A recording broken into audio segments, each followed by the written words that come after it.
All right, so Bonjour Ndidame Maganaduk. My name is Niigaanwewidam Sinclair. I'm going to talk in the language for just a minute and greet you in our way. So, Niigaanwewidam Niigaanwewidam Namagoshin Dodem, Niigaanwewidam Omayayin, Bungi Pegus and Donchi. It's a pleasure to be here. It's a pleasure to be in this beautiful space, of Baoting, and also to be in a territory that I love very much here in the east. I'm a Western Anishinaabe from a place called Little Peguis, or Peguis First Nation in Manitoba. And I'm a writer. I'm a professor at the University of Manitoba in the Department of Native Studies, and most importantly, a father. So I'm a father to a little 11-year-old girl and a little 3-year-old boy, who are the best part of my life, but the hardest part of my life. And so anything I can do over there, spending time with them is great. But I'm really pleased to be out here in Sault Ste. Marie with you. So I want to acknowledge the territory that we're on, as well as acknowledge the greatest gift that you're giving me right now, which is your time. And so I want to make your time useful. And I know you've got a bunch of questions on areas of my research, areas of my work, and I hope that I can be useful to you. So I think we'll start over here. I think you've got your first question. So, what to you as the role of the everyday Canadian in truth and reconciliation? This is a complex question. So, reconciliation is a project really that the country, I often have said that I don't think Canada's in an era of reconciliation. We just have the potential of it. We have all the building blocks are here, meaning that we have a very strong set of leaders, especially young leaders who are invested in the idea of reconciliation. But I would say that the country is struggling with the idea right now. Most Canadians are struggling with the idea of what does reconciliation mean to me. And so we're in this kind of massive educational project, not just for students, but also for really adults across the country, because people are waking up to the idea that Canada isn't the maple syrup sweetness that they have been sort of taught it to be in the 1970s and 1980s. It's really a place that has been formed off the exploitation of Indigenous people, the theft of land from Indigenous people, the theft of territory and bodies and spirit of Indigenous peoples. And so I think Canadians, first off, have a responsibility and an ethic to learn about their country. And so I often say that in my work in Native Studies, a lot of my work in Native Studies is teaching Canadians what it means to be Canadian. And so understanding that history, but then also understanding what's my role in it, what's my responsibility now that I know this information, now that I know residential schools happen. The Indian Act is still here. We've got over-incarcerated prisons. We've got more murdered and missing Indigenous women than any other population within the country. We've got more children removed now than during the residential school era. What do I do with that information? How do I change? How do I create systemic and fundamental, meaningful change in the country? And so for me, education's where it starts, but it's really about having those conversations that make us uncomfortable, whether they be in workplaces, or whether that be in legislative centers, or whether it be in living rooms. So I can keep going with that, but I think we'll get to some of those other issues as we go. So. Is there another question out there? How do you feel about the way First Nations people are portrayed in media, such as The Graphic? So, I think you're talking about graphic novels. So, as a graphic novelist myself, until the 1970s-ish, there really isn't a series of graphic novels written by Indigenous people. However, so what we have mostly stereotypes. We have either the savage, the violent, angry savage riding on horseback, or we've got the kind of passive, noble savage fading into the landscape. And I do a course with my students at the University of Manitoba where we actually trace that, and what we find is that when policies came up in government, there were graphic novels that kind of had the same discourse about the sort of violent Indian savage or the noble savage fading into the landscape. And so historically, they've been very one-sided, based in trying to get a certain type of idea of Indianness out there, and then ultimately one of exploitation. However, in the 1970s, a really interesting trend starts to happen. Indigenous peoples pick up much of our work that we've been doing for tens of thousands of years, which have always been graphic in base. So whether it be our birch bark scrolls or our tattoos or our haircuts or our beadwork, Indigenous peoples, they never really stopped, but they're picking up the graphic traditions and then putting them into print. And so we get our very first Indigenous superheroes at that time. We get Indigenous comic books being told for the first time, and we kind of get this burgeoning area of Indigenous artistry that uses graphics, which is mostly painters to start off with. And so they're remaking the image into the way that Indigenous peoples view themselves, which are complex beings with civilizations and governments and beauty and senses of love and sex and all of those things that go into being a human being. And so Indigenous peoples have been really doing graphic novels for tens of thousands of years, since time immemorial, but most recently in the graphic novel form since the 1970s. I mean, the problematic stereotypes are still there. We still have Scalped by Vertigo. We still have Cowboys versus Aliens by DC Imprint. These are, there's still the kind of noble savage and violent savage are still very much there. The sexualized images of women are still there. There's still problematic images, but there's some remade ones. Miigwech, thank you.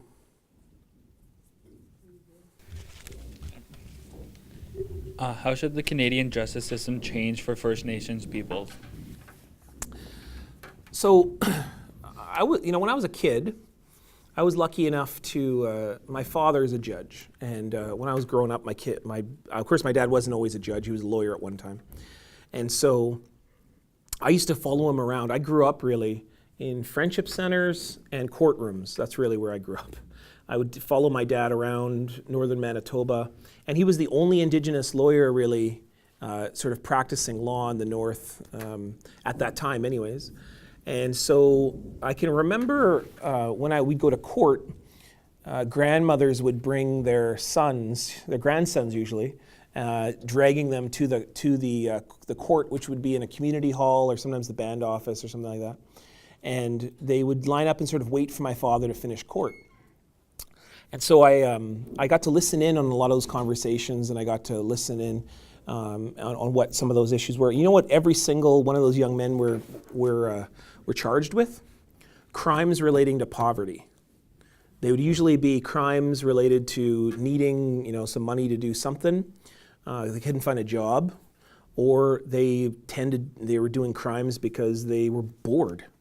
They didn't have anything else to do on the reserve. And so a lot of these challenges, I think, in the justice system are actually not based within the justice system. They're built on the restoration or the problems of revitalizing Indigenous communities. If we revitalize the language, if we revitalize Indigenous communities, if we made reserved spaces where the teachings thrived, where ceremonies thrived, we would actually be able to deal with the crime problem quite simply. But at the same time, what ends up happening is that when Indigenous peoples are put into the system, when they do perform acts that enter into the justice system, they are more likely, the Royal Commission proved this, the Aboriginal Justice Inquiry proved this in Manitoba, that they're more likely to go to prison, they're more likely to plea bargain, and they're more likely to receive unfair representation or inappropriate representation, often not from not well-meaning people, but for people that have many high caseload and they just want to get through the court. So what I would say is that the first area to deal with justice might not be something that Canadians think of as justice, but supporting First Nations-run schools is probably going to deal with the justice issue.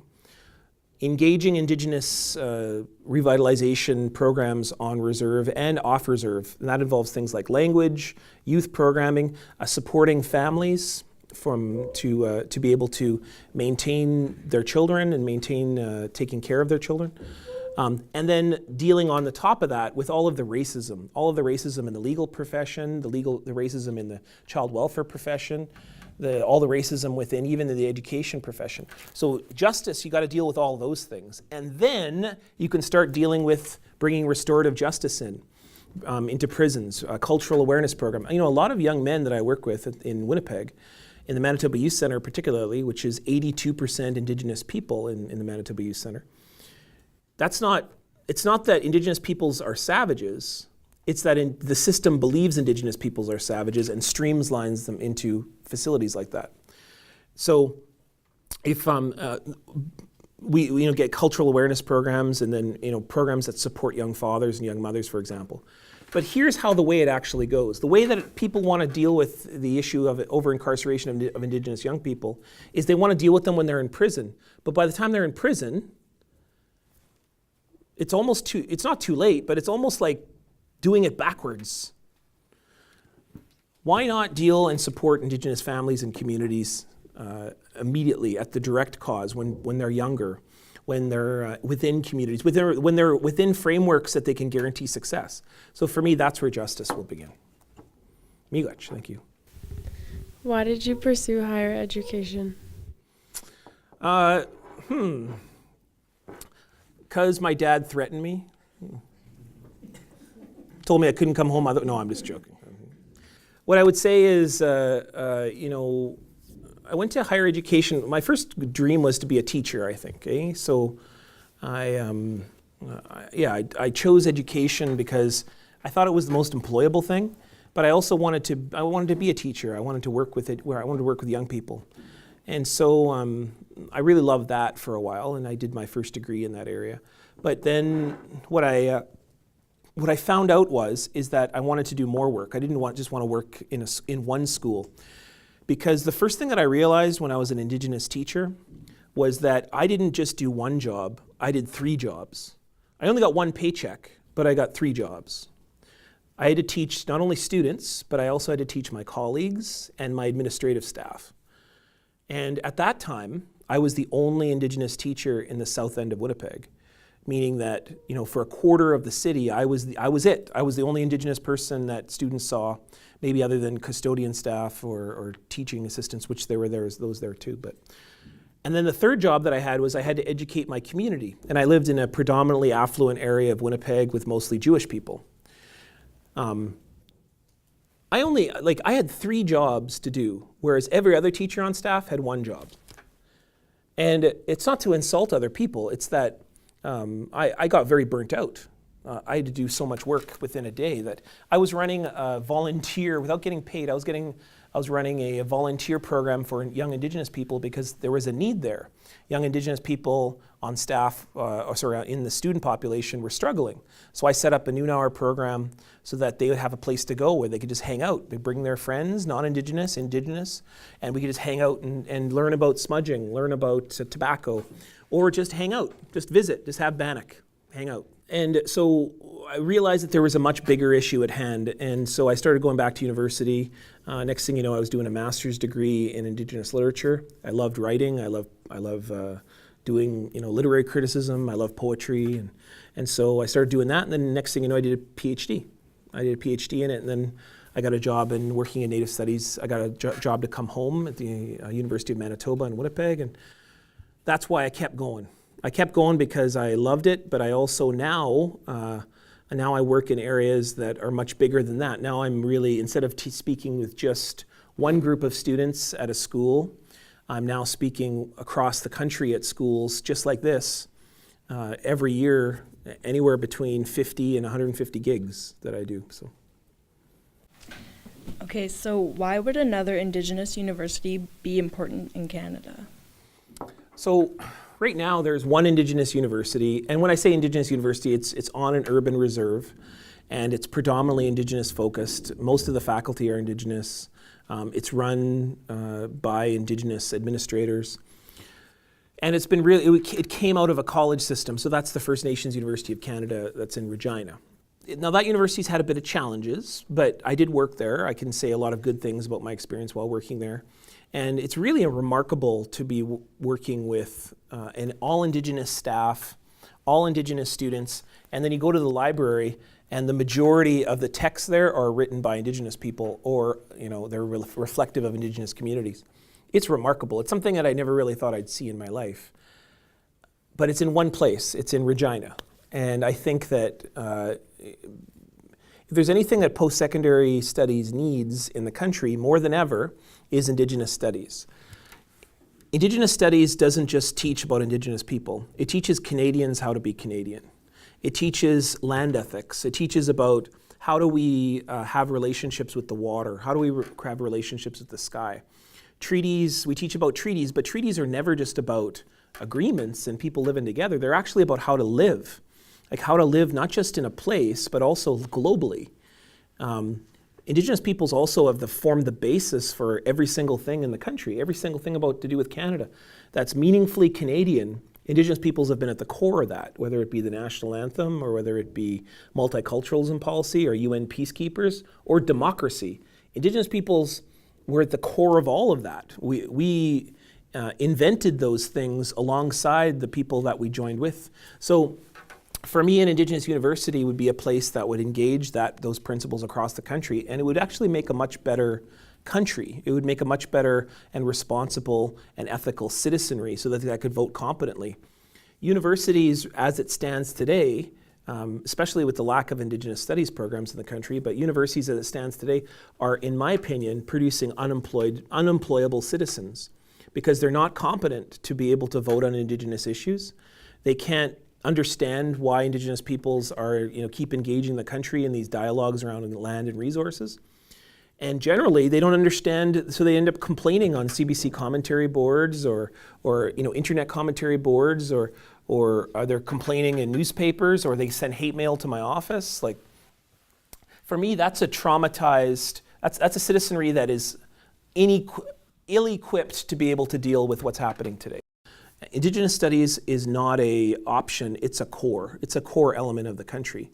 And so every young person who comes into university has to learn who are they sharing their community with? Who is the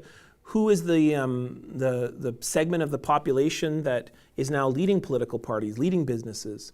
And that is going to make you a better Canadian. It's going to make you, and it probably, here's the other thing, is that if I shook all of your family trees, I bet you I'd find an Indigenous person in it. I bet you I would. Maybe more than one.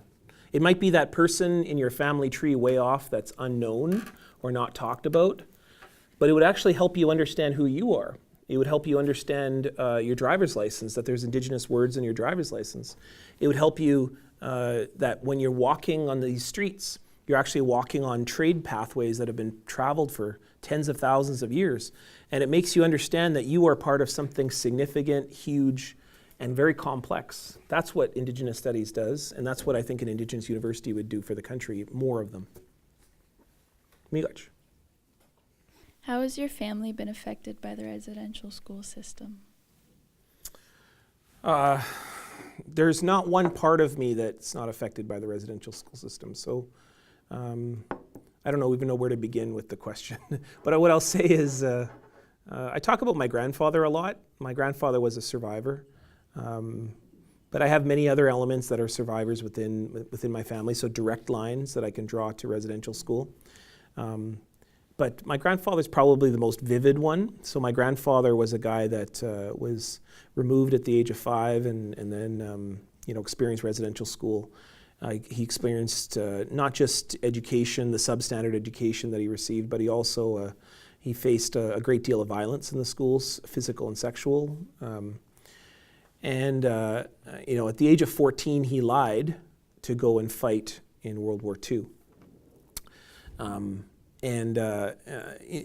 He's just about to turn 15. He probably could have went back to school and sort of done his thing, but he chose bullets over nuns, which should tell you a little bit about his experience, And that for me was pretty indicative of most survivors. When I went across the country, my father, of course, was head of the Truth and Reconciliation Commission. But when I went across the country, the thing I heard from survivors the most was it wasn't the violence that they experienced at the schools that was the most profound impact on them, the part that they feel even the most regret about. It was the violence that they brought home. It was the violence that they learned at the schools and then brought home. And that's very much my grandfather. My grandfather brought a lot of his experiences, a lot of the trauma that he felt over being removed, and brought that home. And he brought that to his family. He brought that particularly to his kids. So we could talk about alcoholism and physical abuse. Thankfully, no sexual that I know about, but we could talk about that. But you know what the biggest impact? You know what the biggest impact of abuse is? The silence. It's the silence. The silence is the hardest part to deal with. And in my family, silence is a language. It's like we don't talk about those things. My dad still has trouble talking about his father, and understandably so. He saw some pretty rough things in his life. But the silence is the hardest because when we found out about my grandfather's sexual abuse, I defied to read about it in a newspaper because my uncle told my dad, and my dad mentioned it to a crowd of 500 people. And my dad still hasn't told me. He still hasn't told me. I read about it in a newspaper. And that's what abuse does. Abuse perpetuates silence. And that's the hardest thing about, because you don't know what to do with silence, right? So silence can be read and misread. And silence in many ways is beautiful sometimes, but it's also can be very painful. So I'd say that is the biggest part that I've picked up in my life, is that I don't like talking about things that make me uncomfortable. And when I'm in emotional situations that are hard for me, I'll often want to run. I often don't want to deal with it. And that's residential school. That's the silence. That's wanting to not be present. So that for me is how things have affected me. Now, as a father now, I'm in the situation where I'm cognizant and I'm aware of those legacies. And how do I stop that from not just affecting my daughter, but also affecting young people that I work with, from my students, from my colleagues, to my partner? How do I do that? It's a battle every single day of my life. Every single day of my life is a battle. And I'm not alone. Indigenous peoples across the country, whether it be silence or whether it be their own experiences of trauma, whether it be their experiences in the child welfare system today. Residential schools was part of a project of colonialism that was inherently about violence and assimilation. And that's still happening today. Child welfare has removed more children than ever. Today, it's still happening. And so Indigenous people are carrying that, and Canadians carry that too, because Canadians are the ones who are perpetuating some of the system, as well as the ones who experience the outcomes of it. Many of us are married or best friends with or live beside everyday Canadians. So Canadians carry this experience as well, and this ongoing trauma. So what I would say is that every single one of us experience residential school. Every single one of us carry that. And so as a result, every single one of us are going to be a part of the solution. And that solution is going to take just as long, if not longer, than it took for us to get here, which was 150 years. I wish I could give you more optimism.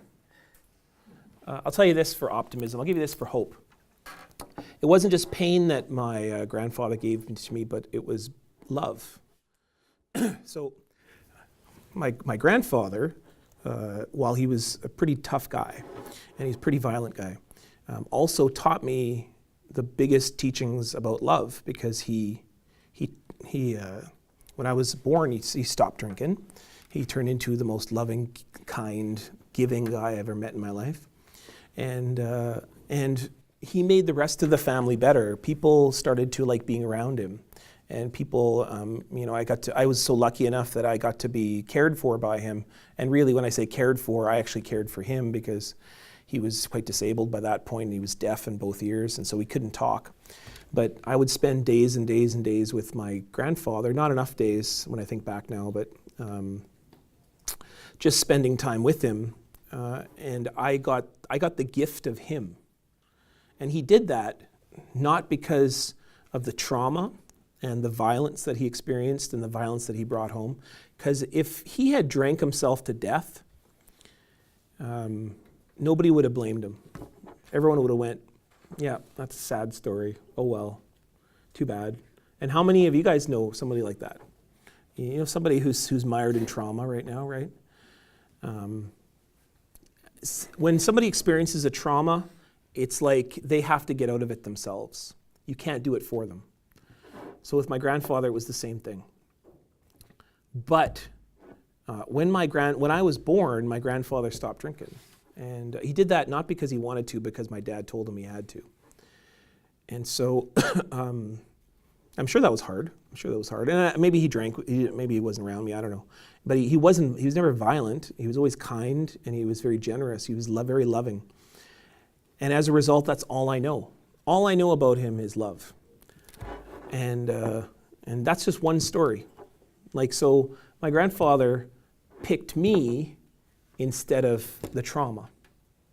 And nobody would have blamed him for the trauma. Like, no, everybody would have went, I get it. I appreciate your experience. And if he went all the way to the grave being that way, people would have went, that guy had a hard life, man. He saw all of his buddies killed in the war, and he suffered all that physical sexual abuse in residential school. But the most amazing thing to me is that's not my grandfather's story to me at all. Well, my grandfather's story is that he bravely and courageously chose a little boy, and I was alone, like all of my cousins.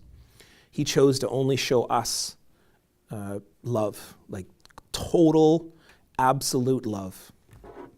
And that's amazing. That for me is proof that residential schools failed miserably because they can't get rid of that. Miigwech, thank you. What role does education have in truth and reconciliation? So it's sort of like the question over here about universities and sort of about your question with Canadians. But what I'd say is, I mean, education's for me the front lines of the struggle. It's the front lines of how we're going to engage meaningful relationships with one another. Like right now, I want you all just to think back to recently. Have any of you experienced jail while you're in school? Maybe detention? But you get out of it, right? Were any of you, if you showed up to class late or if you even perpetrated a little crime, let's say that you broke something or you broke a rule or something, did any of you have to pay a fine or go to jail for it? Well, what it says to me is that you've had to figure out a way to have relationships in a place with other people. Sometimes you don't even like them, but to share space with people that you may not know, may not like, but you're going to share it, but you share it with them anyways. That's a remarkable ability that schools have. And whether it be sharing knowledge in a textbook or what really matters, and I know what really matters in your school experience. Is it the stuff you learn in the books? Like think. I want you all to think right now. What's your favorite part of school? Is it your books? Is it that Romeo and Juliet unit from grade 9? No. It's your friends. It might be a teacher, but it's generally the experiences that you have here. Maybe a sports team, maybe you're in the band. Whatever it might be, that is where your true education really lies. Where your true education really lies is in your relationships with one another. So reconciliation is about relationships. That's what reconciliation is. So we could learn 45 curriculums, but if we don't have an attitude, if we don't have an engagement with each other, and if we don't have a meaningful way that we can share each other's gifts, like for me to say, your story is important. Your story is important. You're an amazing, beautiful person, and I want to hear what you're about. And I hope that you think the same thing about me. Even if I hate you, I still want you to know I think you're amazing. That takes such difficulties because we're not built that way, right? We're not built in such a way that we're not constructed in that way is what I mean. We're not taught to think like that. But if we start with generosity, then that's really what schools are all about. And you're already doing it in many ways. I bet most of you are having to deal with how do we share space? How do we get along? How do we get through this class together? And so what it tells me is that schools are a place where reconciliation can thrive. We've got a lot of work to do. We've got lots, and I'm not saying curriculum isn't important. I'm just saying this is a place where it's going to live the best. And guess who's going to be leading the country? I wish it was me. I'm a little old now. It's going to be you guys. You guys are going to be the ones that are going to lead this. And so when you walk out of today, or when you walk out of your school experience, you're about to graduate, you guys, this is on you. I wish I could give you a better answer. Wish I could say it's not on you and someone else will do it for you. But I got a little secret for you. If you wait for political leaders to fix things, it's never going to happen. The only people that are going to fix anything is you guys. And it's going to be the nursing program you go into. It's going to be when you're a dentist. It's going to be when you're a lawyer. It's going to be when you're a father or a mother. That's where you're going to find solutions. And you're going to do it when you're raising your young person, or when you're with your partner, or whether you're in that workplace. That's where the solutions are going to be. It's going to happen every day of your life. It's going to be like every step you take, you have an opportunity to create another solution. So education, I hope, builds you towards that. Sometimes education, though, is, we got lots of work to do as well. Miigwech, thanks. Could you tell us about Jordan's principle? So yeah, so Jordan's principle is a very significant part of the TRC calls to action. So do you guys know sort of the way Indian the Indian Act sets up a relationship in the country, and it's loosely based on treaties. And what it says that Indigenous nations, First Nations, have to deal with the Crown, or they deal with the Crown when it comes to treaty and it comes to the relationship with the country. We don't deal with the Prime Minister or provincial leaders. We deal with the Crown, meaning in this case, the Queen of England. Now, of course, the Queen of England doesn't fly over here, so they've got the Governor General and the Lieutenant Governors and the provinces and so on. And generally, the Prime Minister is the proxy representative of the Crown. So generally, we deal with the Prime Minister as kind of a proxy. But it's important to have the Governor General there. And you may be wondering, where is Sinclair going with all of this when it comes to Jordan's principle? Well, Jordan's principle is based on the experience of a young man named Jordan in Manitoba who had special health needs. And these health needs were life-threatening and suffered because Indigenous peoples only deal with the Crown. That means that we deal with the Crown for all services related to our relationship with the country. So those services are education, health, housing, and any issues involving land and territory, hunting and fishing, most things guaranteed to what's referred to as treaty rights or Aboriginal rights. We deal with the Crown. Now, you as a Canadian, you have 3 levels of government that you deal with. So there's the federal government, which deals with like citizenship and money and multiculturalism policy. 2 is you deal with provinces for your provincial and health services. And then lastly, your municipal governments, which get you things like water and streets and that kind of thing. On First Nations communities, we just deal with the Crown, which comes through the Chief and Council. Okay, so we've got this young man named Jordan who has deep health problems. If you are a Manitoban or a Canadian, who do you turn to for health solutions? The province. You go to the province. So you go to your local hospital. The doctor's there, hired by the province. They're paid for, and all your services come through your health card and so on. If you're a First Nations person, you have to turn to the federal government. Now, the federal government doesn't deal with health issues. So what they do is they contract out the province to deal with the health issues. And so Jordan's principle is brought up because this issue of this young man named Jordan, he was caught in limbo when his health services had to go through to be approved by the federal government and delivered by provincial services. And therefore, they kept saying, well, you deal with it, and you deal with it, and you deal with it. Meanwhile, Jordan got sicker and sicker and sicker.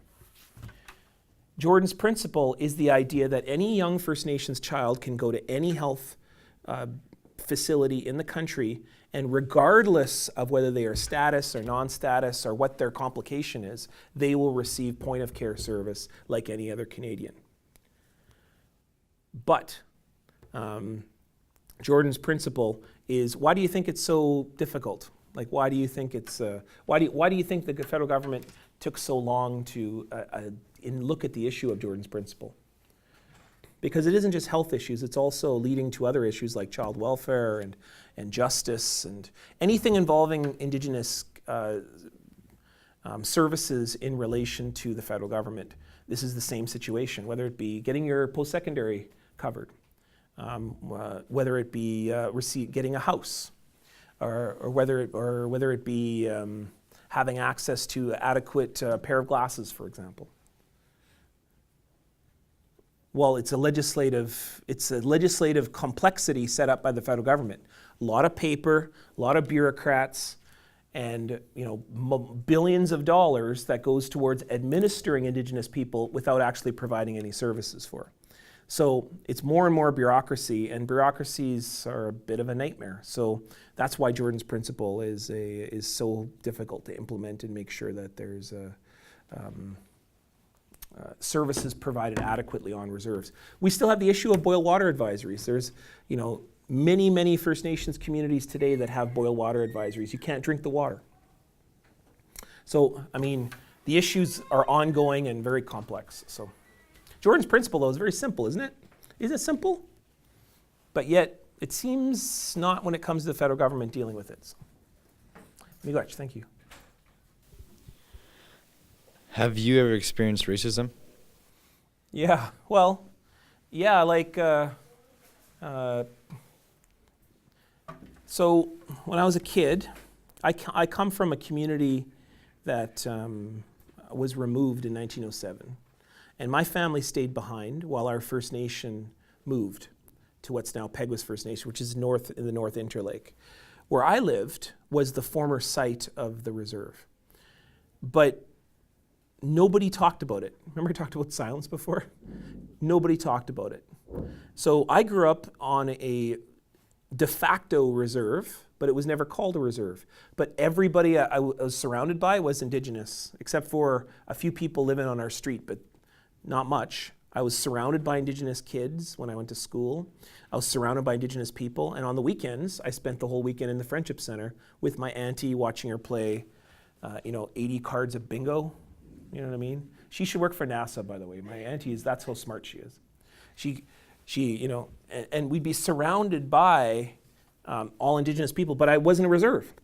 So what I would say is that my experience was very formative growing up in that I experienced profound racism. Indigenous peoples were removed from my territory north of Winnipeg because of racism. The belief was we weren't civilized enough, we weren't Christian enough, even though most of us were Christian at that time in our community.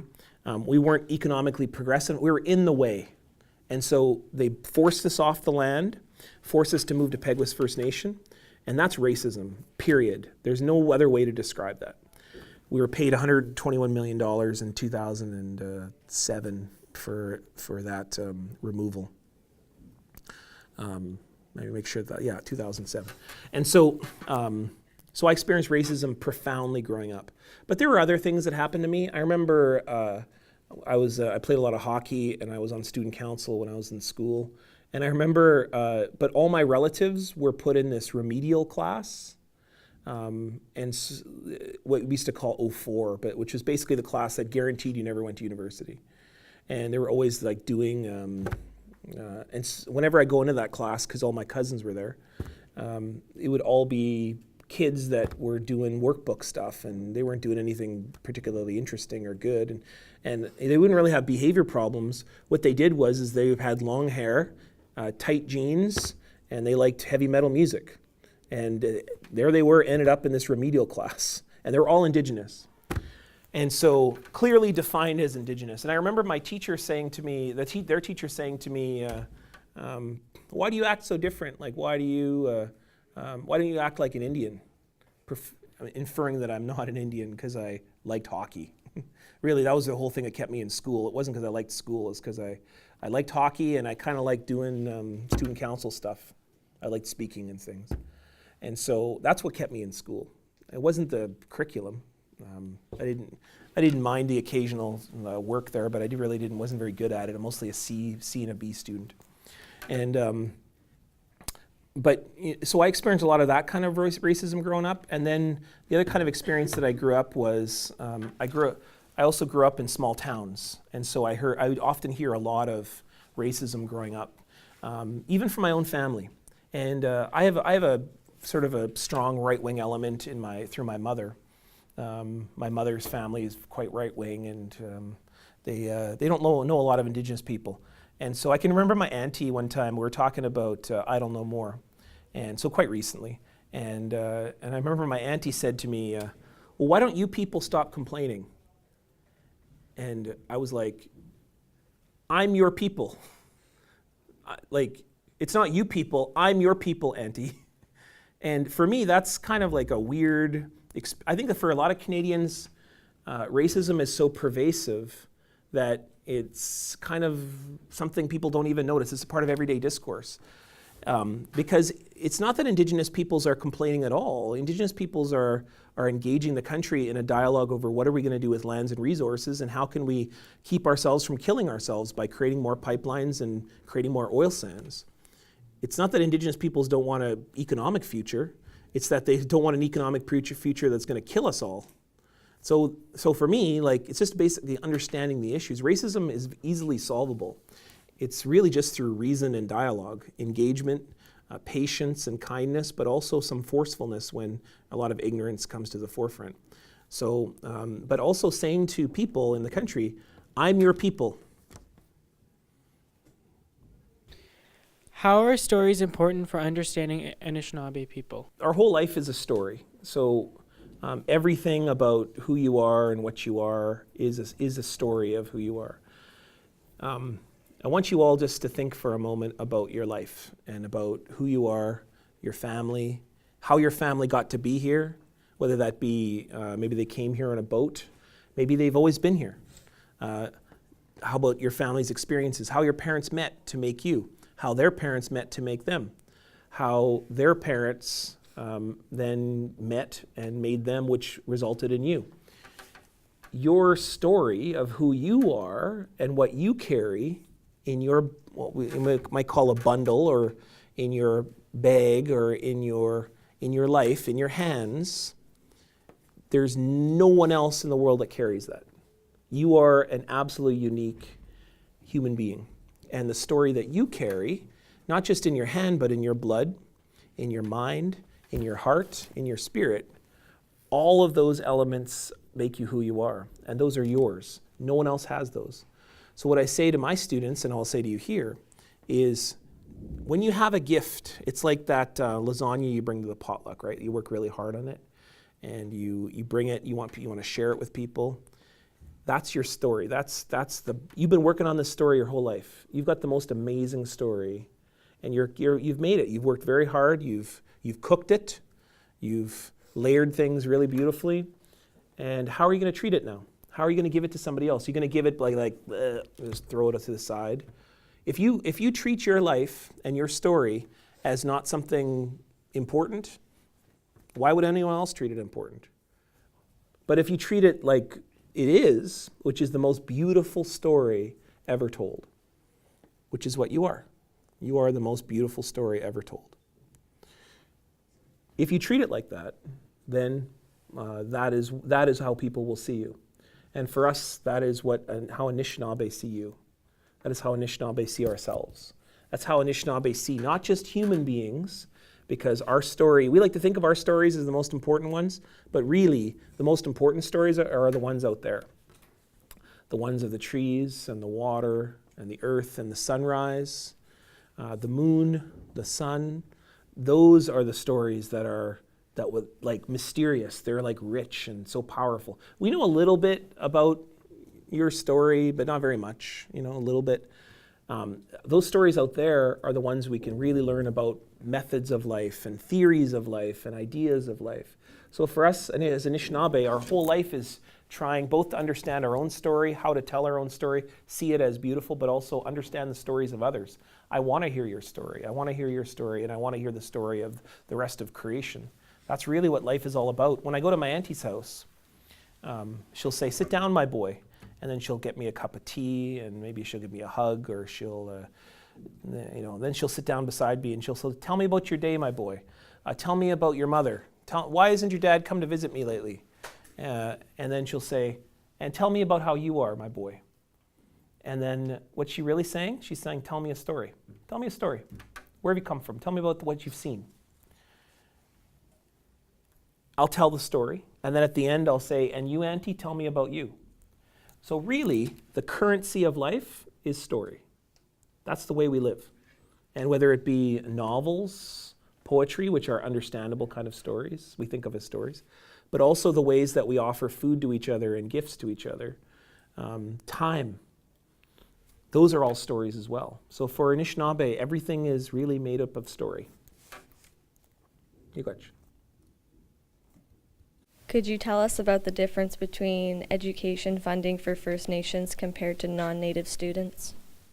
Yeah, so it goes back to Jordan's principle, which is what we were talking about before. So Canada's set up in such a way that provinces take care of education funding, health funding, and so on and so forth. So the problem is that when you go outside that model, it gets very tricky. But so the federal government's not particularly good at it. But then on the other half of it is the federal government is this ballooning bureaucracy that is absolutely out of control.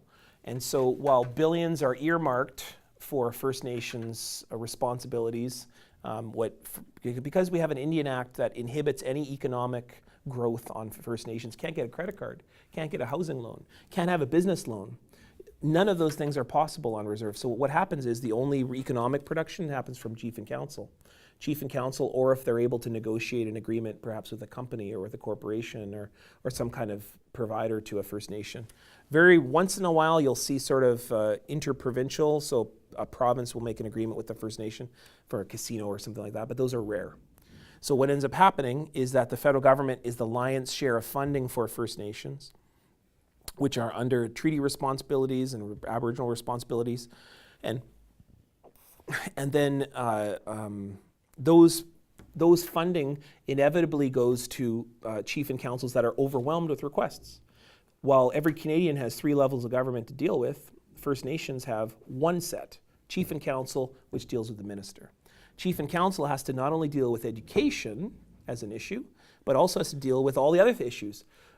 Where you normally have 3 levels of government, you have 1 on a First Nations reserve. So now you have everything from membership and citizenship to roads, to waterways, or infrastructure, to housing, to education, to policing. All of those are one government, and they're often chief and usually 3 or 4 councillors.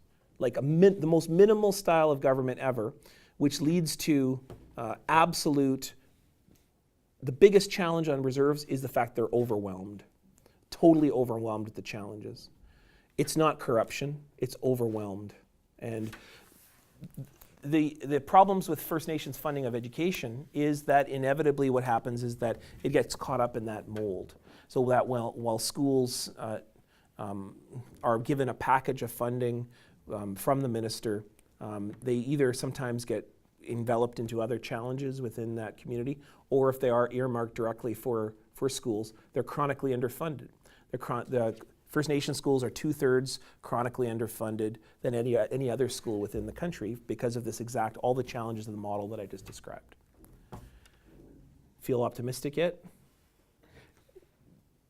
Here's the hope in this. The hope in this is that, so this year at the University of Manitoba, we have 2,300 self-declared Indigenous students. That's First Nations, Métis, and Inuit. That's we only have 26,000 students, so that's almost 10% of our student population. 2,300 Indigenous students at the University of Manitoba. That's going to be you people next year. That's going to be you guys. You guys are going to be at universities next year, and you can imagine, if we have a very strong population coming to the University of Manitoba, you'll see there is a huge population of Indigenous students. Almost 10%, which is one of the highest in the entire country, if not the highest. Imagine if we didn't have residential schools. Imagine if we didn't have chronically underfunded Indigenous schools, First Nation schools. Imagine if we didn't have over-incarceration of young Indigenous people, or child welfare system, or 1,200 murder-missing Indigenous women, which is low. There's probably more like 2,000. Or chronically under-supported boil water advisories, poverty, so on. Imagine, regardless of all of that, Indigenous young people made it anyways to university. That's remarkable. That's inspiring.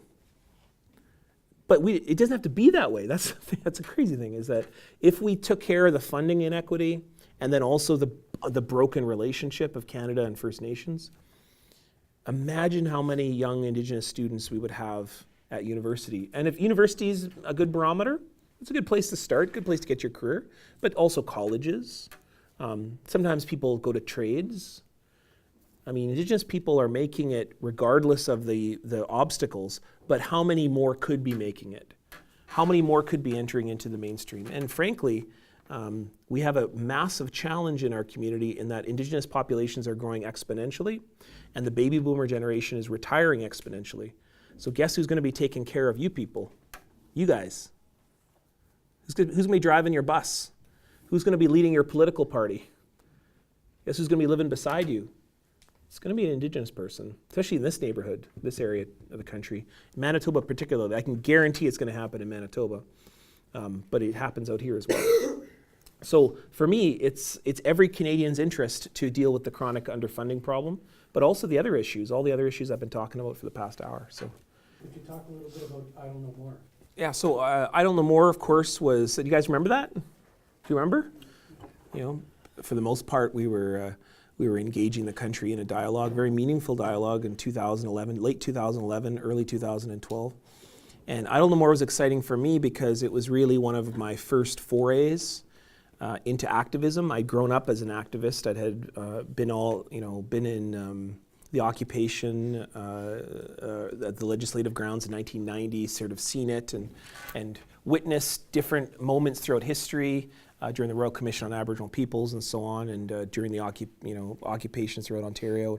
I've sort of witnessed all that, but I never really organized anything until I Don't Know More, and then I did many things in Winnipeg with a group of people who I otherwise wouldn't have known, amazing people. And so I Don't Know More was an inspiring time for all of us because it was a reminder that while Indigenous people really have no reason to believe that Canada's going to change, going to do something meaningful, going to change the Indian Act, for example, or try to give up the 99.9% of the land that they claim to control and to, along with the resources. Even though we keep beating them at the Supreme Court and fighting, there's not a whole lot of optimism there. But I Don't Know More was the reminder that Indigenous people, if we stay close to our values, if we stay fundamentally who we are, we can change a country 15 minutes at a time. And you saw that in the malls. 15 minutes at a time, we changed Canada. We changed it from a place of commerce and exploitation and profit, a mall, and we danced a community into the future. And yeah, some people had to be kicking and screaming. You know, some people refused to dance. When we were doing the ones in Winnipeg, Santa didn't want to dance with us. Well, Santa's not ready for what a real country looks like.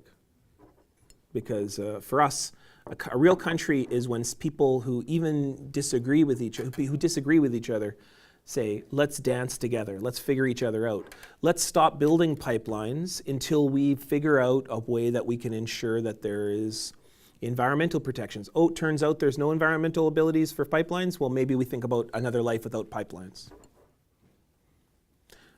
How do we protect water? That's what I Don't Know More was really all about. How do we protect water, and how do we engage Indigenous people in a meaningful dialogue on what it means to be partners in a country?